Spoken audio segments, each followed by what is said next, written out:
जय श्री कृष्णा दोस्तों। महाभारत का युद्ध 18 दिनों तक चला था। युद्ध खत्म होने के बाद कुरुक्षेत्र के मैदान में चारों तरफ खून से लथपथ सैनिकों की लाशें, टूटे हुए रथ, भाले, तलवार आदि सब पड़े थे और जमीन पर सैकड़ों गिद्ध, सियार और कुत्ते भोजन की तलाश में घूम रहे थे।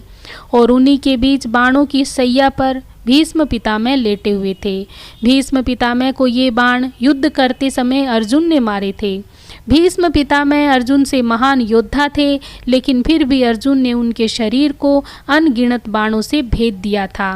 अर्जुन ने भीष्म पितामह को अनगिनत बाण कैसे मारे, इसके पीछे भी एक कहानी है। अर्जुन ने भीष्म पितामह को इतने बाण मारे कि जब वे जमीन पर गिरे तो शरीर से आर पार बाणों की एक सैया बन गई। भीष्म पितामह को इच्छा मृत्यु का वरदान प्राप्त था। अनगिनत बाणों के लगने के बाद भी उन्होंने अपने प्राण नहीं त्यागे, क्योंकि उन्होंने शपथ ली थी कि जब तक वे हस्तिनापुर को सुरक्षित नहीं देख लेते वे अपने प्राण नहीं त्यागेंगे। महाभारत के युद्ध में पांडवों की विजय हुई और युधिष्ठिर को हस्तिनापुर का राजा घोषित किया गया। तब भीष्म पितामह ने अपने प्राण त्यागने का निर्णय किया। युद्ध खत्म होने के बाद सूर्य पश्चिम की ओर ढलने ही वाला था। उसी समय सभी पांडव और श्री कृष्ण भीष्म पितामह से आखिरी बार मिलने के लिए आते हैं। उस समय श्री कृष्ण और भीष्म पितामह के बीच जो संवाद हुआ वह इस प्रकार है। श्री कृष्ण कहते हैं, प्रणाम पितामह। पितामह कहते हैं, आओ देवकी नंदन, आपका स्वागत है। मैं आपके बारे में ही सोच रहा था। श्री कृष्ण कहते हैं, पितामह अब तो मैं आपसे यह भी नहीं पूछ सकता कि आप कैसे हैं। थोड़ी देर चुप रहने के बाद पितामह कहते हैं, पुत्र युधिष्ठिर का राज्याभिषेक करा दिया केशव। अब उसके परिवार में कोई बड़ा बुजुर्ग नहीं बचा है, इसलिए आपको ही उसका ध्यान रखना होगा। भगवान श्री कृष्ण चुप रहे। पितामह कहते हैं, क्या आपसे कुछ प्रश्न पूछ सकता हूँ केशव? बड़े सही समय पर आए हो। यह शरीर छोड़ने से पहले मेरे कुछ भ्रम दूर कर दो। श्री कृष्ण कहते हैं, कहिए न पितामह। पितामह कहते हैं, एक बात बताओ कृष्ण, आप तो ईश्वर हो ना? श्री कृष्ण ने बीच में ही टोकते हुए कहा, नहीं पितामह, मैं तो आपका पुत्र हूँ। पितामह हंसने लगे और बोले, अब तो ठगना छोड़ दो कन्हैया। जाने से पहले मैं यह जानना चाहता हूँ कि इस युद्ध में जो हुआ क्या वह ठीक था? श्री कृष्ण कहते हैं, किसकी ओर से पितामह? कौरवों की तरफ से या पांडवों की तरफ से? पितामह कहते हैं, कौरवों की तरफ से चर्चा करने का अब कोई मतलब भी रहा केशव? लेकिन जो पांडवों की तरफ से हुआ क्या वह सही था? जैसे आचार्य द्रोण का वध, दुर्योधन की जंघा के नीचे प्रहार, दुशासन का छाती चीर देना, निहत्ते कर्ण का वध कर देना आदि।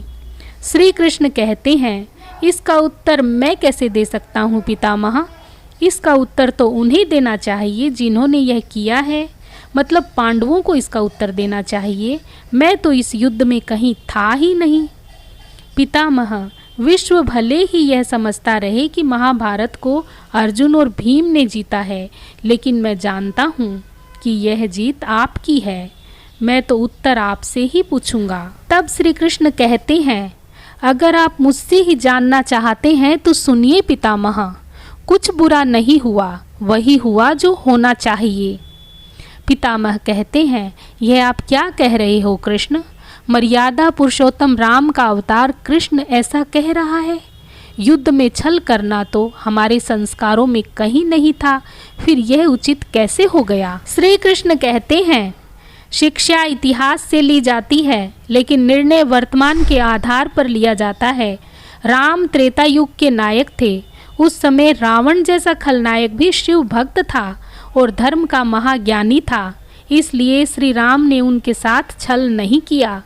लेकिन मुझे द्वापर युग मिला है और इस युग में कंस, जरासंध, शकुनी, दुर्योधन, दुशासन जैसे कपटी लोग आए, इसीलिए उनकी समाप्ति के लिए हर छल उचित है। पाप का अंत आवश्यक है, चाहे वह जिस विधि से भी हो। पितामह कहते हैं, तो क्या आगे चलकर आपके निर्णयों से गलत परंपराएं नहीं प्रारंभ होंगी केशव? क्या भविष्य आपके इन छलों का अनुसरण नहीं करेगा तो क्या वह उचित होगा? तब श्री कृष्ण कहते हैं, भविष्य तो इससे भी नकारात्मक आ रहा है पितामह। कलयुग में तो इतने से भी काम नहीं चलेगा। वहाँ मनुष्य को कृष्ण से भी कठोर होना होगा, वरना धर्म समाप्त हो जाएगा। जब क्रूर शक्तियाँ धर्म का विनाश करने के लिए आतुर हो तो नैतिकता अर्थहीन हो जाती है। तब केवल विजय महत्वपूर्ण होती है। भविष्य को यह सीखना ही होगा। पितामह कहते हैं, तो क्या धर्म का भी विनाश हो सकता है कृष्ण? और अगर धर्म का विनाश होना ही है तो क्या मनुष्य इसे रोक सकता है?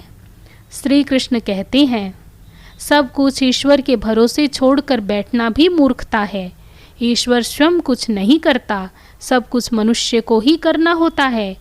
आप मुझे ईश्वर कहते हैं ना पितामह, तो बताइए मैंने इस युद्ध में कुछ किया क्या?